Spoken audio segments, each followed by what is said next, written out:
Assalamualaikum warahmatullahi wabarakatuh.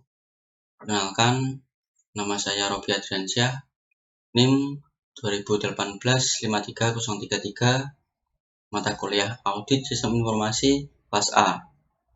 Pada video kali ini, saya akan mempresentasikan pertemuan 11, yaitu pemisahan tugas dan fungsi sistem. Langsung saja ke materi. Pemisahan tugas dalam fungsi sistem. Di dalam sistem informasi yang sangat terintegrasi, prosedur yang dahulu dilakukan oleh beberapa orang ini digabungkan. Siapapun yang memiliki akses tak terbatas ke komputer, program komputer, dan data dapat memiliki kesempatan untuk melakukan kejahatan dan menyembunyikan penipuan. Dalam rangka memerangi ancaman ini, organisasi harus mengimplementasikan prosedur pengendalian yang sesuai, seperti pemisahan tugas yang efektif dalam fungsi sistem informasi. Nah, setiap orang di dalam perusahaan itu jangan sampai terjadi tugas yang ganda atau memiliki akun yang ganda, karena dapat terjadi kesalahan ataupun kejahatan dan juga tidak efektif kinerjanya, dapat merugikan perusahaan. Pemisahan tugas dalam fungsi sistem. Otoritas dan tanggung jawab harus dengan jelas dibagi di antara fungsi-fungsi berikut ini. Yang pertama, administrasi sistem, manajemen jaringan, manajemen pengamanan, manajemen perusahaan, pemakai, analisis sistem, pemrograman, operasi komputer, perpustakaan sistem informasi, dan pengendalian data.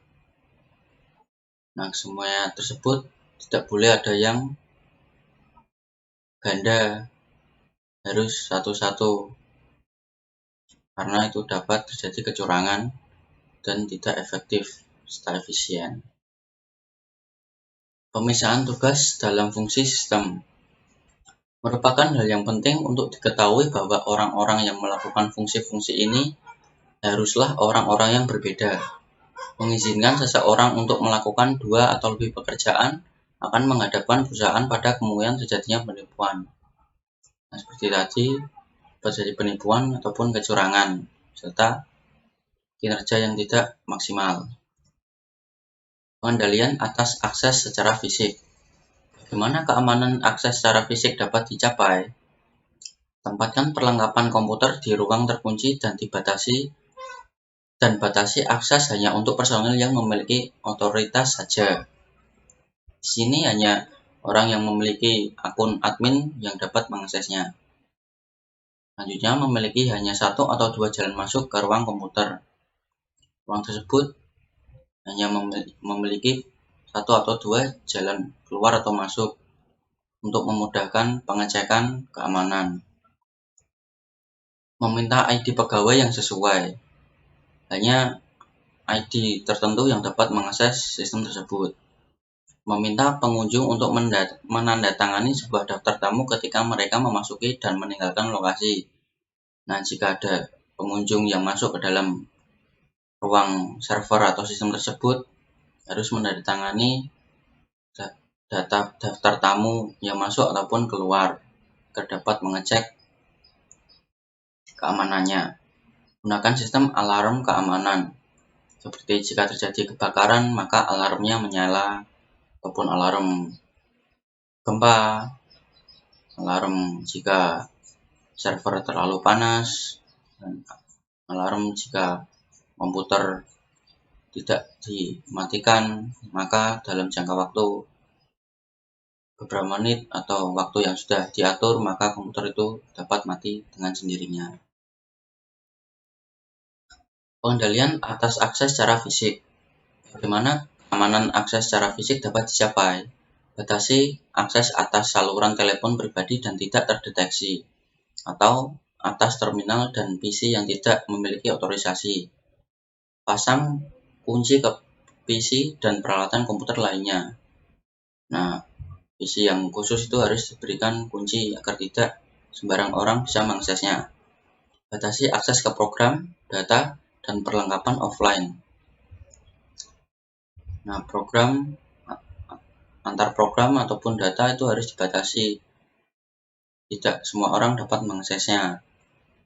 Tempatkan hardware dan komponen penting sistem lainnya jauh dari bahan yang berbahaya atau mudah terbakar. Nah, hardware atau PC, server, dan lain sebagainya itu harus ditempatkan di tempat yang aman. Pasang detektor asap dan api serta pemadam kebakaran yang tidak merusak perlengkapan komputer.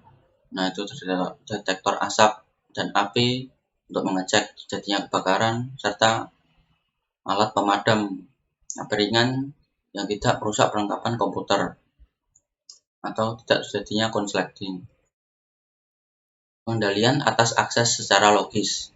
Para pemakai harus diizinkan untuk hanya mengakses data yang diotorisasikan pada mereka, dan mereka hanya melaksanakan fungsi tertentu yang diotorisasikan pada mereka. Apa sajakah pengendalian atas akses secara logis itu? Password, identifikasi melalui kepemilikan fisik seperti sidik jari, identifikasi biometris seperti penggunaan retina ataupun pengujian melalui wajah, dan uji kesesuaian. Perlindungan PC dan jaringan klien atau server. Banyak kebijakan dan prosedur untuk pengendalian komputer utama dapat diaplikasikan untuk jaringan PC. Pengendalian berikut ini juga merupakan pengendalian yang penting. Pertama, latihlah pemakai mengenai pengendalian yang berkaitan dengan PC serta arti pentingnya. Nah, entitas atau orang-orang yang menggunakan PC tersebut harus diberi pelatihan mengenai pentingnya PC tersebut, pentingnya data tersebut, tidak terjadi penyalahgunaan.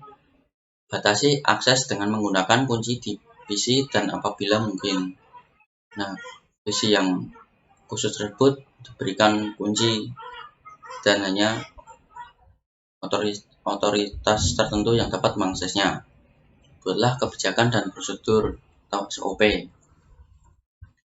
Perlindungan PC dan jaringan klien atau server.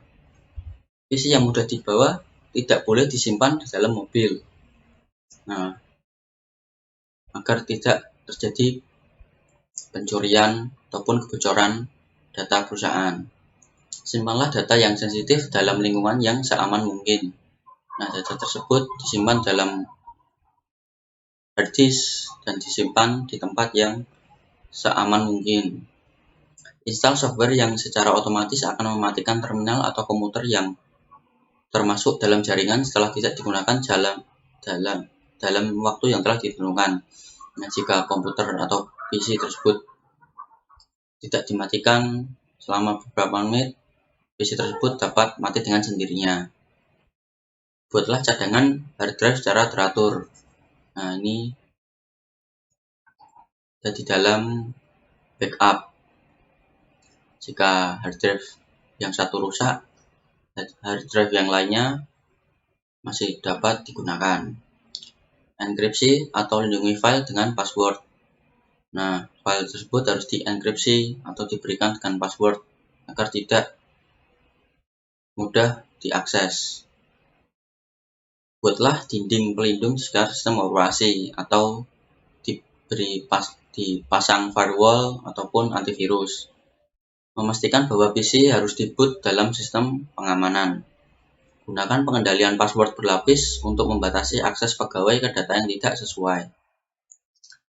Nah, ini menggunakan password yang berlapis agar sulit untuk menembus data yang rahasia dan hanya pegawai yang diberi otoritas khusus yang dapat mengaksesnya. Gunakanlah spesialis atau program pengaman untuk mendeteksi kelemahan dalam jaringan. Nah, ini seperti proses prediksi atau testing, di mana untuk mengetes kesalahan atau kelemahan jaringan. Pengendalian internet e-commerce. Berikut ini adalah alasan-alasan mengapa perhatian harus diberikan ketika menjalankan bisnis melalui internet. Ukuran dan kompleksitas internet sangat besar. Kenapa sangat besar? Karena di sini cakupannya adalah seluruh dunia. Internet menawarkan variabilitas yang sangat besar dalam hal kualitas, kompatibilitas, kelengkapan, dan stabilitas produk dan pelayanan jaringan. Akses pesan ke yang lain, banyak website dan pengamanannya salah, hacker tertarik pada internet. Nah, di sini internet di sini adalah sarang dari para hacker untuk menghack website yang lemah pengamanannya. Selanjutnya, beberapa pengendalian efektif dapat digunakan untuk mengamankan kegiatan internet seperti berikan password, teknologi enkripsi, dan prosedur verifikasi routing. Pengendalian lain adalah dengan cara memasang firewall, hardware, dan software yang mengendalikan komunikasi antara jaringan internal perusahaan yang kadang-kadang disebut sebagai jaringan yang dipercaya dan jaringan luar atau jaringan yang tidak dipercaya. Firewall adalah pembatas antar jaringan yang menghalangi keluar masuk informasi yang tidak diinginkan dalam jaringan yang dipercaya. Amplop elektronik dapat melindungi pesan email. Selanjutnya, keterpeliharaan. Dua kategori pengendalian yang telah membantu memastikan keterpeliharaan sistem adalah pengembangan proyek dan pengendalian akuisisi, tahap perubahan pengendalian manajemen. Nah, di pengembangan proyek ini biasanya dilakukan oleh manajemen proyek. Selanjutnya,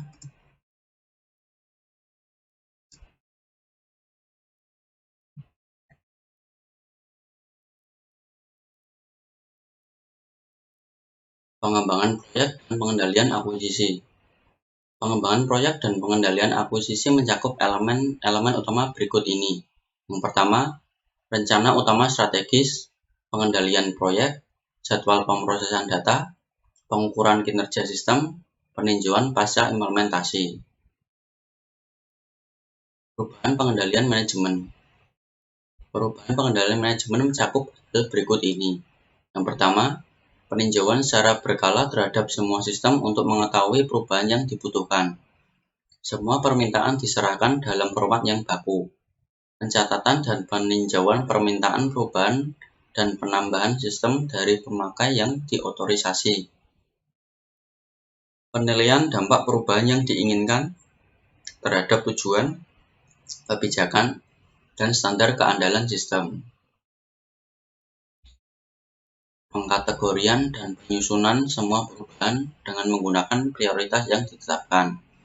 Implementasi prosedur khusus untuk mengatasi hal-hal yang mendadak. Pengkomunikasian ke semua perubahan ke manajemen. Permintaan peninjauan, pengawasan, dan persetujuan dari manajemen TI terhadap semua perubahan hardware, software, dan tanggung jawab pribadi. Penugasan tanggung jawab khusus bagi semua yang terlibat dalam perubahan dan awasi kerja mereka. Pengontrolan hak akses sistem untuk menghindari akses data dan sistem yang tidak memiliki otorisasi. Pemastian bahwa semua perubahan melewati semua langkah yang sesuai. Pengujian semua perubahan hardware, infrastruktur. Pemastian adanya rencana untuk melindungi semua perubahan sistem yang tidak kritis untuk menjaga kemungkinan adanya sistem yang tidak bekerja atau tidak berjalan dengan sesuai. Implementasi fungsi kepastian kualitas, pembaruan semua dokumentasi dan prosedur ketika perubahan diimplementasikan. Integritas. Perusahaan merancang pengendalian umum untuk memastikan bahwa lingkungan pengendalian berdasarkan komputer dari organisasi stabil dan dikelola dengan baik. Pengendalian aplikasi adalah untuk melindungi, mendeteksi, dan mengoreksi kesalahan dalam transaksi ketika mengalir melalui berbagai tahap dalam program pemrosesan data. Integritas pengendalian sumber data. Perusahaan harus membentuk prosedur pengendalian untuk memastikan bahwa semua dokumen memiliki sumber otorisasi akurat, lengkap, jelas, dan masuk ke dalam sistem atau dikirim ke tujuannya dengan tepat waktu. Pengendalian data sumber berikut ini mengatur integritas input. desain formulir, pengujian nomor urut formulir, dokumen berputar, pembatalan dan penyimpanan dokumen, otorisasi dan pemisahan tugas, visual scanning, verifikasi digital pemeriksaan, dan verifikasi kunci. Rutinitas validasi input. Rutinitas validasi input adalah program yang memeriksa integritas data input pada saat data dimasukkan ke dalam sistem. Rutinitas validasi input mencakup pemeriksaan urutan, pemeriksaan jangkauan, pemeriksaan batasan, dan dibatasi itu apa saja yang dapat diakses. Pengujian kelogisan, pemeriksaan data yang redundan atau berulang, pemeriksaan field, pemeriksaan tanda, tanda baca, angka, maupun karakter lainnya, pemeriksaan validitas, pemeriksaan kapasitas. Pengendalian entry data online. Sasaran dari pengendalian data entry data online adalah untuk memastikan integritas data transaksi yang dimasukkan dari terminal online dan PC dengan mengurangi kesalahan dan penghilangan. Pengendalian entry data online mencakup pemeriksaan field, batasan, jangkauan, kelebihan, tanda, validitas, dan data yang redundan. Seperti yang tadi sebelumnya, nomor ID pemakai itu unik, setiap orang memiliki ID yang berbeda. Pengujian kompatibilitas, jika memungkinkan, sistem harus memasukkan data transaksi secara otomatis. Pemberitahuan, pra-pemformatan, pengujian kelengkapan, verifikasi close loop, catatan transaksi, pesan kesalahan. Jika terjadi kesalahan pada saat memasukkan data, itu harus ada notifikasinya. Data yang dibutuhkan untuk memproduksi dokumen entry data online harus disimpan seperlunya untuk memenuhi persyaratan legal. Pengendalian, pemrosesan, dan penyimpanan data. Pengendalian umum yang membantu mempertahankan integritas pemrosesan data dan menyimpan data adalah sebagai berikut. Kebijakan dan prosedur, fungsi pengendalian data, prosedur rekonsiliasi data eksternal, dan pelaporan penyimpangan. Pengendalian, pemrosesan, dan penyimpanan data. Pemeriksaan sirkulasi data, harus dicek data yang keluar masuk, nilai default, pencocokan data, label file, itu harus diberi label sesuai fungsi, isi, dan tujuan file tersebut. Mekanisme perlindungan penulisan, itu biasanya enkripsi atau bisa juga diberi kunci. Mekanisme perlindungan database, bisa diberikan firewall atau antivirus. Pengendalian konversi data, dan pengamanan data. Pengendalian output. Fungsi pengendalian data seharusnya meninjau kelogisan dan kesesuaian format semua output, dan merekonsiliasi total pengendalian input dan output yang berkaitan setiap hari. Mendistribusikan output komputer ke departemen pemakai yang sesuai. Mewajibkan pemakai untuk meninjau secara hati-hati kelengkapan dan ketepatan semua output komputer yang mereka minta. Menyobek atau menghancurkan data yang sangat rahasia. Terjadi kebocoran rahasia. Pengendalian transmisi data. Untuk mengurangi resiko kegagalan transmisi data, perusahaan seharusnya mengawasi jaringan atau network. Kesalahan transmisi data diminimalkan dengan menggunakan enkripsi data agar kerahasiaan data dapat terjamin, prosedur verifikasi routing, pemeriksaan kesamaan, dan teknik pengetahuan pesan. Pengendalian transmisi data memberikan nilai tambah bagi organisasi yang menggunakan Electronic Data Interchange atau EDI atau Electronic Funds Transfer atau EFT dalam mengurangi resiko akses yang tidak memiliki otorisasi terhadap data perusahaan. Nah, keduanya tersebut itu menghalau akses yang tidak sesuai oleh otorisasi yang diberikan. Dalam lingkungan seperti ini, pengendalian internal yang baik dapat dicapai dengan menggunakan sejumlah prosedur pengendalian. Yang pertama Akses fisik ke fasilitas network harus dikendalikan secara ketat. Hanya orang yang diberikan otorisasi yang dapat mengaksesnya. Yang kedua, identifikasi elektronik harus diwajibkan untuk semua terminal network yang memiliki otorisasi, seperti scan ID, sidik jari,